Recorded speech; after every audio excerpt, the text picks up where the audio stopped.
Olá, olá. Mais uma vez a gente aqui, certo? Para dar continuidade à nossa disciplina Introdução ao SUS, uma disciplina muito importante para a carreira de vocês.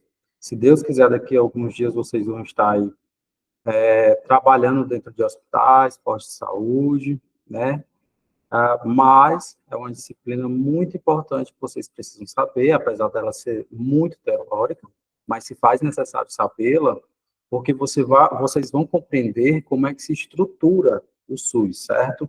Tanto de uma forma de financiamento, como numa questão de gestão, certo? A, Se faz necessário ter essa noção de estrutura, como acontece, como se financia, a competência de cada estado, a competência do município, a competência da União, entre outros detalhes que a gente vai tratar nas aulas seguintes. Tudo bem? Mais uma vez, eu sou o professor Everton Ximenes, vou acompanhar vocês aqui até o final da nossa trajetória sobre essa disciplina, certo? Qualquer coisa, não se preocupem se usar alguma terminologia que ela seja muito técnica, geralmente eu costumo explicá-la em seguida, tudo bem? Então, vamos lá, né? A, a aula de hoje, ela vai se debruçar sobre o controle social do SUS, certo? Mas, professor, como assim, o controle social do SUS? Exatamente. Como a população, de uma forma geral, ela pode participar do controle do SUS, seja de forma direta ou indireta, tudo bem? O controle do SUS, ele vai ser dividido em alguns tópicos. A participação da comunidade no SUS, Conselho de Saúde, Conferência de Saúde, Política Nacional de Gestão Estratégica e participação no SUS.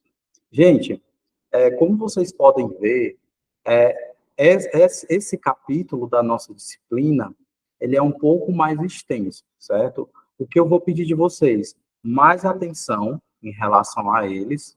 A gente vai se aprofundar em algumas questões dentro da própria legislação que a gente já está tratando, que é a 8.080 e a 8.142, tudo bem? Essas duas legislações, elas trazem para nós alguns pinceladas sobre questões estruturais do SUS. Vocês lembram que na aula passada nós falamos de princípios doutrinários e princípios organizacionais? Vocês estão lembrados disso? Pronto. Dos princípios que nós estudamos da última vez, o organizacional, nós veremos ele mais ativo, ou seja, mais palpável. Professor, mas eu lembro que o senhor falou que o princípio organizacional tinha regionalização, né? A descentralização.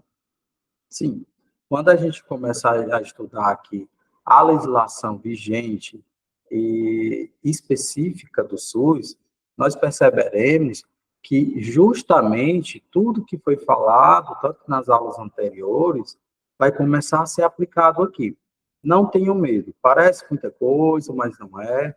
A gente vai devagarzinho aqui, vai caminhando, vai, vai dando uma pausa para entender. O máximo de exemplo que eu puder trazer, eu vou trazer aqui para vocês poderem compreender melhor como se aplica cada coisa. Tudo bem? Não nos desesperemos, vamos devagar. Gente, quando a gente fala de participação da comunidade do SUS, nós estamos nos referindo justamente à legislação 8.142/90. Professor, como assim? Sim, exatamente isso. Essa legislação, ela veio para complementar a 8.080. Vocês lembram da aula passada que eu disse que a 8.080 ela não complementava, ela não abordava o tema da participação da comunidade no SUS. Ou seja, se fez necessário a criação de uma nova legislação para que pudesse essa participação ser de fato aplicado ao caso concreto. Tudo bem? Trazendo, assim, possibilidades para que a comunidade pudesse participar de forma ativa no SUS, certo? No Sistema Único de Saúde. Vamos lá. Após um longo período no qual a população viveu sob o estado ditatorial, com a centralização das decisões, o tecnismo e o autoritarismo, durante a década de 1980, ocorreu uma abertura democrática que reconhece a necessidade de revisão do modelo de saúde vigente na época, com uma proposta discutidas em ampliar a participação popular nas decisões e descentralizar a gestão pública em saúde, com vistas a aproximar as decisões do Estado ao cotidiano dos cidadãos brasileiros. Eu trouxe uma referência de um doutrinador aqui, para vocês entenderem e resgatarem o que foi estudado nas aulas anteriores. Vocês lembram que na primeira aula nós falamos sobre a história do SUS. A história do SUS, ele nasce exatamente após o período ditatorial. Aí vocês lembram da reforma sanitária? A reforma sanitária, os movimentos que ali tiveram, como era a logística de informação naquela época, como o Estado se comportava frente à prevenção e à repressão de doenças. Vocês lembram disso? Pronto, é exatamente isso que o parágrafo quer falar. O parágrafo aqui nos traz que as decisões eram centralizadas. Não existiam naquela época pessoas que pudessem tomar decisões de forma descentralizada. Tudo era uma decisão tomada por um grupo pequeno ou por uma pessoa, o que não ocorre hoje no país. Isso dá mais segurança para podermos ter um sistema de saúde mais eficiente, mais eficaz, essa descentralização. Naquela época, a centralização ela se tornava um pouco nociva. Por quê? Porque deixava de abarcar algum grupo da população, certas doenças acabavam se tornando prejudicial a um grupo de pessoas ou a uma região, porque o próprio Estado ele desconhecia que aquelas doenças estariam ali agindo de forma mais afinca, ou seja, mais forte, mais presente. Tudo bem? O autoritarismo atrapalhou muito o país nessa década, na década de 1980, né? Por quê? Aí é um pequeno levantamento histórico. Nós tivemos como presidentes alguns coronéis. Esses coronéis, eles instituíam atos institucionais, ou as AI, né? O chamado AI, ele era impositivo, ou seja, a população ela não poderia questionar aqueles atos, apenas obedecer, certo? Vendo isso, e tudo o que estava acontecendo no período da ditadura militar, nós começamos a caminhar para um regime democrático. O regime democrático ele é bem mais amplo, ou seja, o poder ele não fica restrito a um pequeno grupo ou a só uma pessoa, bem? A democracia ela é mais livre, ou seja, quando a gente fala de descentralizar o poder e descentralizar a questão da saúde pública no país em 1980, estamos falando de melhorias. Porque tudo aquilo que passava por uma certa dificuldade, a descentralização ela veio, de uma certa forma, para retirar o viés autoritário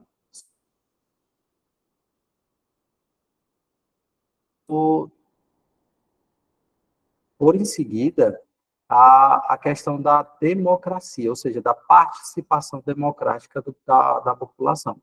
Tudo bem? Vamos lá. Ocorre...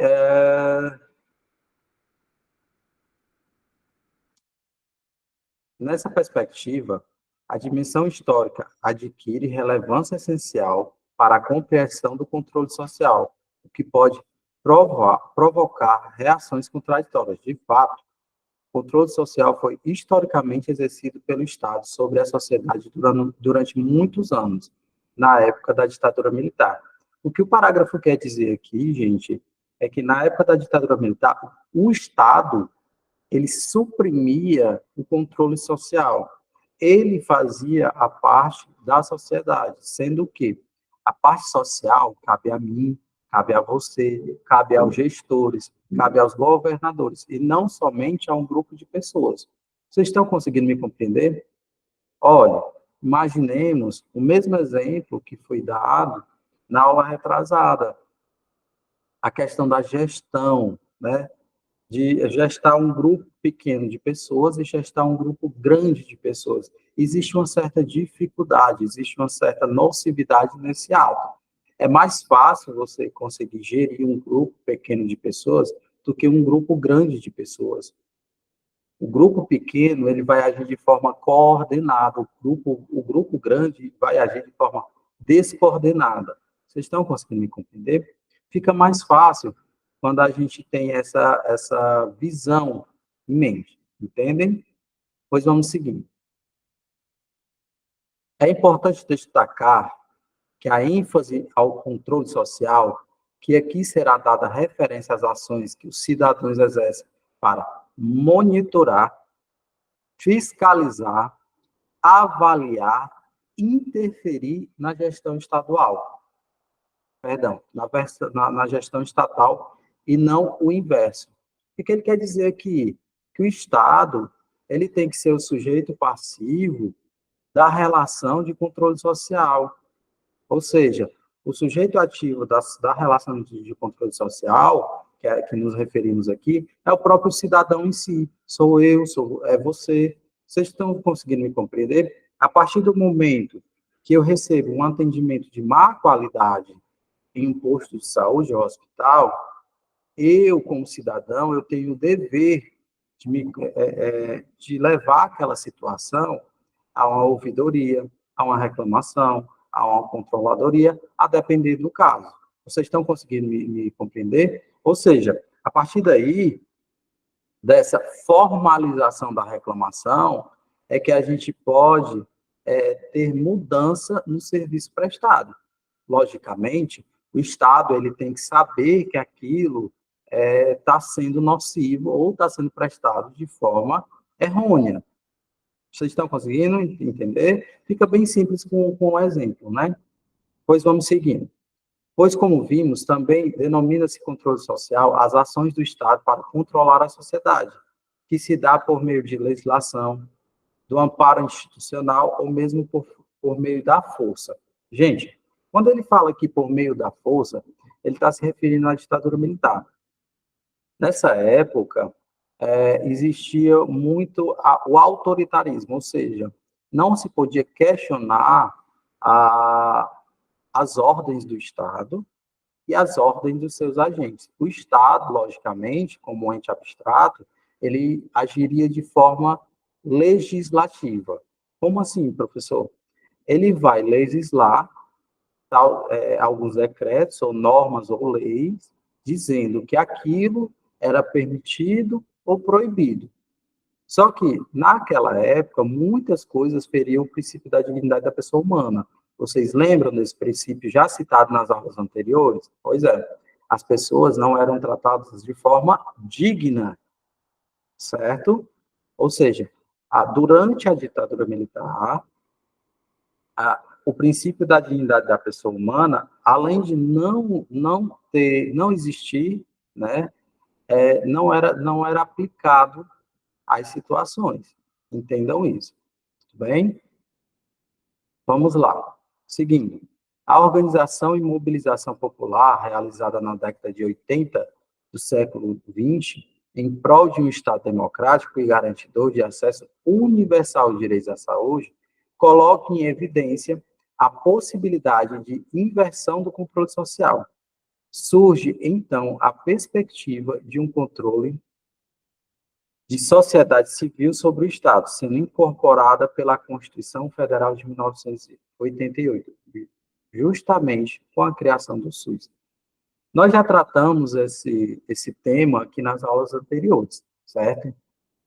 Quem dá base legal para o SUS é justamente a Constituição Federal, nos seus artigos 108, 198, perdão, 196 e 198, certo? O artigo 6º também, que ele garante como um direito social à saúde, ele também é fonte do direito, certo? Do direito do Sistema Único de Saúde.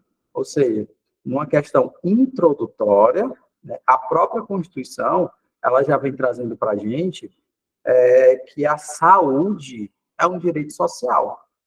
Só que, assim, de modo muito superficial no artigo 6º, ela apenas diz que existe uma garantia.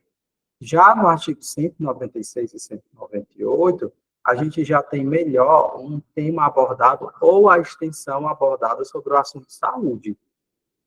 E é justamente no 198 que fundamenta a criação do SUS. Tudo bem? Vocês estão conseguindo me compreender? Lembrem-se que antes de 1980, o Estado era o controlador, certo, da participação social, ou seja, do controle social. O Estado, independentemente se a situação estivesse boa ou ruim, se o Estado dissesse que a situação estava boa, numa época ditatorial, ninguém poderia questionar. Vocês estão conseguindo me compreender? Hoje não. Hoje vemos que essa questão se inverteu. A sociedade tem uma colaboração ativa para dizer assim, olha, Estado, aqui não está legal. Esse atendimento aqui, nesse hospital ou posto de saúde, não está legal. Está faltando um médico num hospital regional. Ou então está faltando enfermeiro ou técnico num centro especializado. Vocês estão conseguindo me compreender? Pronto. É mais ou menos essa a direção que devemos estudar, que devemos nos ater. Onde a participação da sociedade vem de forma ativa. Tudo bem? Pois vamos seguindo, né? A participação popular na gestão da saúde é prevista pela Constituição Federal de 1988. Vocês estão vendo como a Constituição e as duas leis específicas do SUS, geralmente elas ficam conversando entre si. É justamente isso que eu quero que vocês percebam, a relevância tanto da Constituição quanto da legislação específica. A legislação específica, ela vem para garantir que tudo ali descrito ou positivado seja de fato aplicado. Vocês estão conseguindo entender? Tendo essa visão, assim, de aplicabilidade, fica bem mais simples, fica bem mais light quando a gente começa a perceber que a própria lei, ela vai se desembaraçando, ela vai se destrinchando, certo? Não adianta, professor, a legislação eu acho difícil. Não, gente, calma, calma, calma. Posteriormente, eu aconselho a vocês darem uma lidazinha bem simplificada, com calma, nessas duas legislações, para vocês terem uma ideia de como ela se estrutura, quais os direitos ali garantidos, como é feita a divisão do SUS, entendeu? São assuntos que a gente vai abordar aqui? Sim, são assuntos que a gente vai abordar. Porém, nessa questão, seria bem interessante para você, como profissional da saúde, ou futuro profissional da saúde, vocês entendam, tá? Estão conseguindo me compreender, verem, massificarem, então terem uma visão de como é a legislação e sua estrutura. Tudo bem? Pois vamos seguindo, né?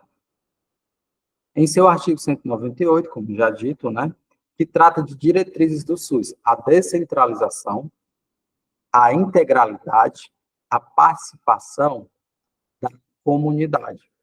Gente, olha, vou mudar aqui de tela para vocês poderem entender, certo? Pronto. A gente está aqui na Lei 8.080, tudo bem? Mas eu vou abrir aqui para vocês a Constituição Federal. A Constituição Federal, ela vem trazendo no seu artigo 198 esses princípios.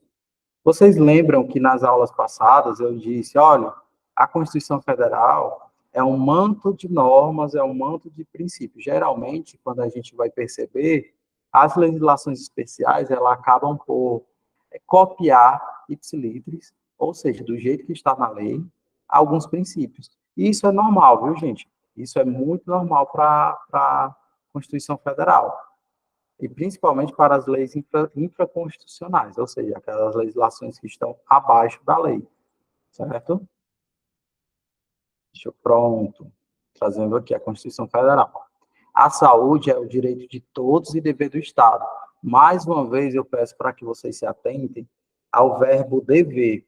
Ele traz para a gente uma obrigatoriedade do Estado. O Estado é obrigado a prestar o direito à saúde, ou seja, uma saúde de qualidade, uma saúde eficiente. Vocês estão conseguindo entender? Pronto, pois vamos seguindo, né?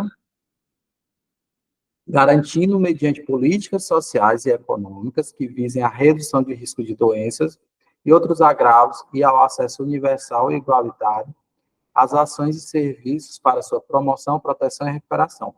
Olha, alguns pontos a gente tem que levar em consideração aqui. Se vocês entenderam que tem algumas palavras aqui que a gente já trouxe, como é a questão da redução de doenças, ou seja, o Estado ele tem que agir de modo preventivo, e não apenas quando a doença já está instalada, né? Ou só na recuperação do paciente. Outra coisa que nos traz aqui é o acesso universal. Olha aí, princípios doutrinários da universalidade, igualitário ou equidade, tratar tudo de forma igual. Vocês estão conseguindo relembrar aí, fazer uma repescagem de tudo que já foi dito aqui? Exatamente isso. As ações, esse princípio da equidade é tratar todos de forma igual e os desiguais de acordo com a sua desigualdade, ou na proporção da sua desigualdade.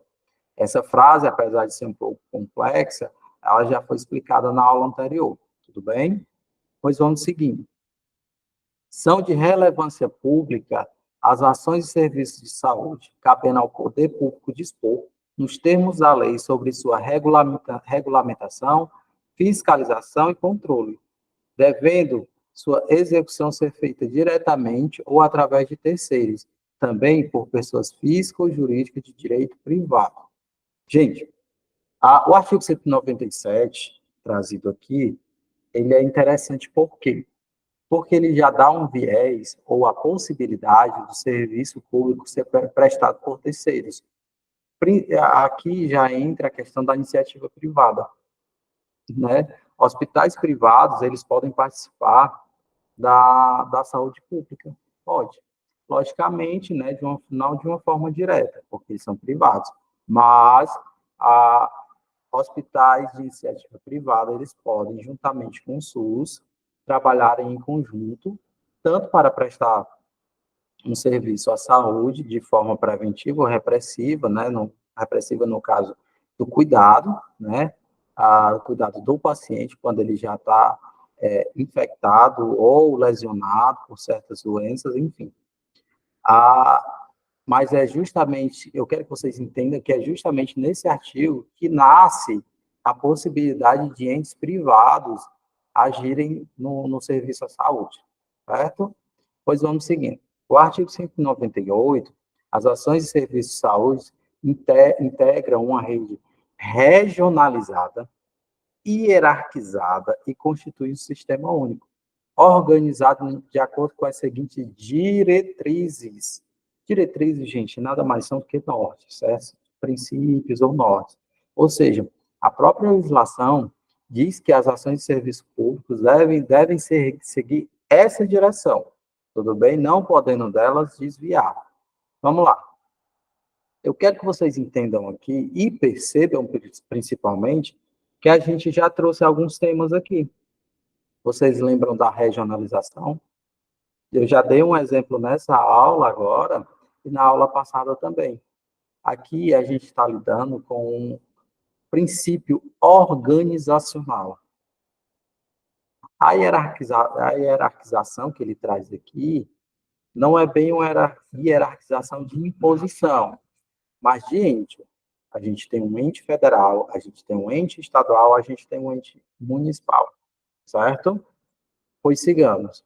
Professor, quais são essas diretrizes? A descentralização, com direção única em cada esfera de governo, mas todas, vocês têm que entender que todas têm que caminhar para a mesma finalidade, certo? Apesar de serem descentralizadas, as, essa diretriz, da descentralização, ela traz para a gente uma ideia que, por mais que seja descentralizada, ela tem que ter uma sincronia harmônica. Ou seja, essa sincronia harmônica vai fazer com que entes federativos, entes estaduais e entes municipais ajam com a mesma finalidade e na mesma direção, porque senão virou uma grande bagunça no nosso país. Vocês estão conseguindo ter essa visão assim de organização, da descentralização? Pois bem, pois vamos seguindo, né? Atendimento integral, olha aí, mais uma vez, citando aqui um princípio, com prioridade para atividades preventivas, sem prejuízo de serviços assistenciais. Gente, eu quero que vocês novamente entendam que essa questão do atendimento integral, ela é muito importante, certo? Não se pode quebrar essa cadeia de atendimento. Ou seja, atendimento integral, que se fala, é do começo ao fim. Por exemplo, se o paciente, ele chega com um paciente idoso, chega num hospital com uma dor, né, na pelvis, perdão, num posto de saúde, primeiramente, vamos lá, né? Chega com uma dor na pelvis. Ele relata ao médico que não consegue fazer xixi. O que ocorre? Ocorre que aquele paciente está com alguma obstrução. O posto de saúde é competente para fazer esse tipo de desobstrução? Não, não é competente. Então, o médico do hospital, da unidade básica de saúde, ele vai encaminhar aquele paciente para um hospital de grande porte, onde ali ele vai ter toda a assistência. Hipoteticamente, vamos supor que esse paciente esteja com um problema de próstata, certo? É muito comum em homens idosos. O que ocorre? Chegando ao hospital, verifica-se que aquela situação é uma situação cirúrgica. Ou seja, aquele paciente que antes tinha chegado num posto de saúde com um problema relativamente simples, verificou-se que é um problema de fato complexo e que dele se deve ter toda uma assistência. Ele começou lá no posto de saúde e ele já está no hospital de grande porte, certo? Quando aquele paciente ele é submetido a uma cirurgia por orientação médica, após a cirurgia, a gente vai ter o quê? O pós-cirúrgico. Nada normal, até aí tudo normal, né? Nada de estranho. Quando ele sai da cirurgia, ele vai para um leito para ficar ali sendo observado até o momento em que ele possa, de fato, né, receber alta. Gente, o que eu quero que vocês percebam é que o paciente começou lá no posto de saúde, foi para um hospital de grande porte, depois passou por uma cirurgia, depois foi com pós-operatório e agora está em recuperação. Vocês estão conseguindo traçar todo esse caminho? Todo esse caminho ele é importante porque vai nos dizer que a assistência, o atendimento, ele foi de ponta a ponta, ele foi integral. Entendeu? Vocês estão conseguindo me compreender? Sendo assim, o atendimento do SUS, tanto da iniciativa pública quanto da iniciativa privada, ele tem que ser também de ponta a ponta. Vocês estão conseguindo me compreender? Eu espero que sim. Vamos seguindo, né? Mas uma das prioridades do serviço público e do serviço privado é agir de forma preventiva. Logicamente, pessoal, entenda, o Estado, como ente abstrato e garantidor de direitos, ele não gosta de uma forma bem grosseira, né? Vamos dizer assim, ele não gosta de ter gastos com a sociedade, isso é fato. Mas, por força legal, o Estado ele é obrigado a dar assistência à sociedade. Mas aí eu pergunto a vocês, qual a situação é menos custosa para o Estado? Agir de forma preventiva ou agir no cuidado após a doença? Logicamente, pessoal, agir de forma preventiva. O Estado ele vai gastar menos. A prevenção que ele faz aqui, que ele se refere aqui, é a todo tipo de doença, viu? Quando a gente vê, né, nós vemos na, na, na imprensa, na mídia, publicidades voltadas para a proibição ou os efeitos do uso de cigarro, né? A proibição não, perdão, pessoal, só os efeitos do uso de cigarro, certo? O Estado, ele está agindo ali de forma preventiva. O que, que ele está fazendo? Olha, fumar é errado. Fumar vai lhe causar impotência, vai lhe causar câncer de laringe, de faringe, de boca, de língua, de pulmão. Ele está agindo de forma preventiva, ele quer abarcar aquela população que fuma. Até porque, para os não fumantes, uma publicidade dessa pouco importa. Né? Eles não fumam, então não tem a sua relevância. Porém, para aqueles que fumam, o Estado tende a agir dessa forma. E aquelas pessoas que estão iniciando a vida, que a gente sabe, né, aqueles jovens que estão passando da adolescente para o período jovem, né, para a idade jovem, é aí que o Estado quer abordar, justamente esse público de pessoa, entendeu? Para que eles, no futuro, não venham a usar nenhum tipo de vício ou cigarro. O Estado age dessa forma, de forma preventiva. Porém, em uma situação cancerígena, oncológica, o Estado vai sim ter que dar assistência, porque, voltando ao artigo 196, ele tem o dever. Ele tem o dever de prestar saúde de qualidade, certo? Ele vai ter que recepcionar aquele paciente enfermo, tudo bem? O terceiro inciso aqui é sobre a participação da comunidade. Vocês lembram que nas últimas aulas eu falei, gente, a lei 8.142, ela nasce porque a lei 8.080, ela deixou de abarcar a participação da comunidade. É justamente isso, pessoal. Olha, nesse capítulo que a gente está, nesse tópico que a gente está estudando agora, nós vemos com clareza, por força constitucional, que a participação da comunidade é obrigatória. Vocês estão conseguindo me entender? Vocês estão conseguindo perceber isso? Pronto. Quando a gente pega esses três primeiros artigos aqui, vemos que a estrutura dessas duas leis que regem o SUS está toda aqui. Está toda aqui. Logicamente, como já foi dito na aula 1 e 2, a Constituição ela não pode abarcar todos os assuntos. Ela é uma norma direcionadora. Ela vai dizer para você, olha, deve-se criar o Código de Defesa do Consumidor. Mas se você procurar dentro da Constituição Federal, o Código de Defesa do Consumidor não está lá. Não está lá. Está o norte. Direitos e garantias individuais, artigo 5º. Em seus incisos, a gente vai ver o direcionamento que a Constituição dá para a criação do Código de Defesa do Consumidor. Vocês estão conseguindo me compreender?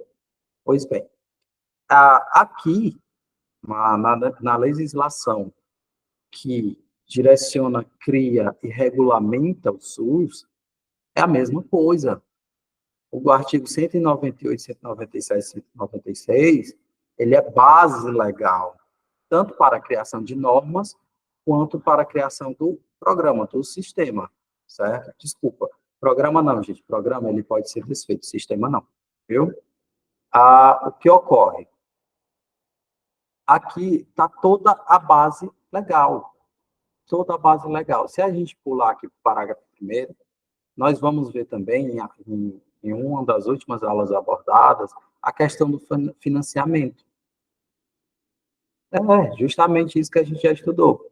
Ó, preste atenção, o Sistema Único de Saúde será financiado, nos termos do artigo 120 e 195, com recursos do orçamento da Seguridade Social, da União, dos estados, do Distrito Federal, dos municípios, além de outras fontes. Gente, sim, o sistema de saúde, ele recebe investimento de várias fontes, mas obrigatoriamente, primeiramente, dos entes federados. Vocês estão conseguindo me entender? Através dos seus orçamentos, viu? Entendam, vocês têm que ter uma noção disso, porque é a partir daí que a gente consegue entender como é feito o financiamento do SUS. Como é que aquela seringa é comprada, aquela máscara é comprada, a luva cirúrgica ela é comprada. Vocês estão entendendo, né? O caminhar da aula é mais ou menos por aí, viu? Pois vamos seguindo, né? Deixa eu voltar aqui para o nosso slide, para podermos seguir aqui na nossa discussão. Pronto. A discussão com ênfase nos dados do controle social na nova Constituição se expressa em diretrizes para a efetivação deste por meio de instrumento normativo da criação legal de espaços institucionais que garantem a participação da sociedade civil organizada na fiscalização direta do executivo nas três esferas de governo. Professor, não entendi nada. Eu explico.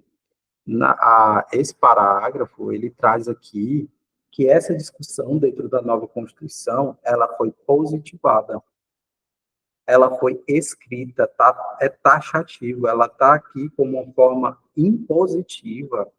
A participação da comunidade, ela deve ser realizada, primeiramente, de forma legal, depois aplicada ao caso concreto. Ora, meus queridos alunos, se a própria Constituição ela permite a participação social, qual lei infraconstitucional vai contestar? Nenhuma, nenhuma. Por isso que foi criado, tanto a Lei 8.080 e a 8.142, foram criadas com o viés de dar essa assistência à população, certo? Toda a população, cada cidadão, deve agir de forma ativa para fiscalizar diretamente as três esferas de poder e principalmente a saúde como um todo. Como ela está chegando na sociedade? Ela consegue chegar de uma forma efetiva? Ah, professor, consegue chegar de forma efetiva. Então, está tudo bem. Ou seja, o objetivo, a finalidade da legislação está conseguindo chegar a um ponto. Vocês estão conseguindo me compreender? Pronto, perfeito. Vamos seguindo aqui. Na atualidade, muitas expressões são utilizadas corriqueiramente para caracterizar a participação popular na gestão pública da saúde, né? O que consta em nossa Carta Magna, que é a Constituição Federal, isso eu já expliquei para vocês, e o termo participação da comunidade na saúde. Porém, iremos utilizar aqui o termo mais comum em nosso meio, o controle social, certo? Quando eu digo que a população ela vai agir de uma forma a fiscalizar os entes federativos, isso é um controle social, não é? A sociedade controlando o Estado. Vocês lembram que antigamente era o oposto? Era o Estado que controlava a sociedade, que impunha, né, os seus direitos, ou seja, o Estado ele impunha as suas vontades. O nome disso, né, ou é autoritarismo, né, ou é abuso de poder. Vocês vão estudar isso aí mais lá na frente e vão conseguir compreender melhor. Viu? Foi trazido aqui, não se preocupem. O termo participação e controle social. Sendo o controle social uma importante ferramenta de democratização das organizações, buscando adotar uma série de práticas que efetivem a participação da sociedade na gestão. Gente, isso é muito importante. A sociedade participando de forma ativa, Somente eles poderão, somente eles que eu digo, a gente, viu? Eu, você. Somente nós poderemos dizer se de fato temos um direito à saúde efetivo. Se de fato o que está sendo entregado pelo Estado, pelos seus entes, é satisfatório. É ou não é satisfatório, professor? Não está sendo satisfatório. Cabe a nós procurar os meios legais, ouvidorias, controladorias, reclamações, certo? Para cada secretaria responsável. Quando eu falo secretaria, como eu já ensinei aqui para vocês, estamos nos referindo a estados e municípios, viu? Pois vamos seguindo, né? Embora o termo controle social seja o mais utilizado, considera-se que trata de um reducionismo, uma vez que este não traduz a amplitude do direito assegurado pela Constituição Federal, que permite não só o controle e a fiscalização, olha aí novamente, vocês estão vendo?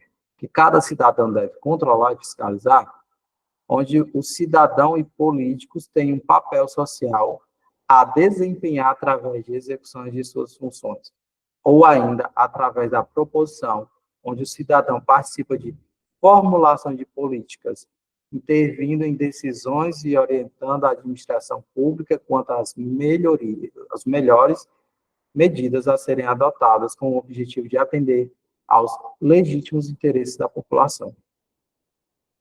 Gente, essa integralidade entre o ente, agente político, o ente público e o cidadão, ela é de grande relevância. Temos que ter em mente que somente nós, usuários do serviço público, podemos dizer se ele está ou não sendo entregue de forma satisfatória.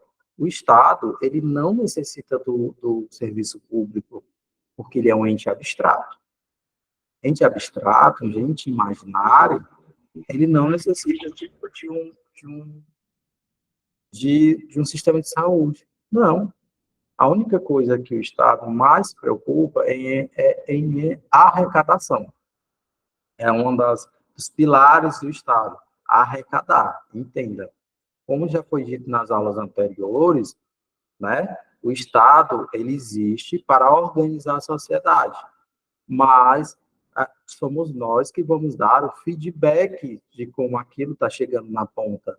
Ou seja, como de fato aquilo está sendo entregue, se é de forma satisfatória ou não. Caso não, fiscalização e controle.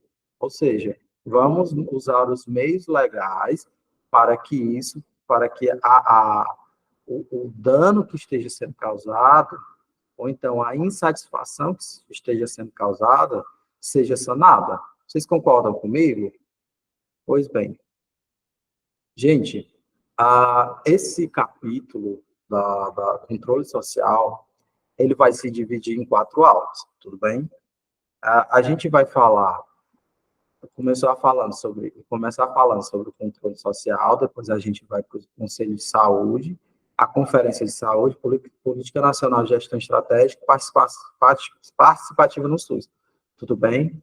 É porque é um assunto muito extenso e a gente tem que se debruçar sobre cada um deles, porque cada um tem a sua relevância, certo? Por aqui, gente, eu não vou trazer, como é de costume, uma questão de prova, porque eu vou trazer no final do 4º capítulo, tudo bem? Por hora, eu vou parar agora a aula, certo? Mas a gente vai continuar nos tópicos dessa mesma aula, viu?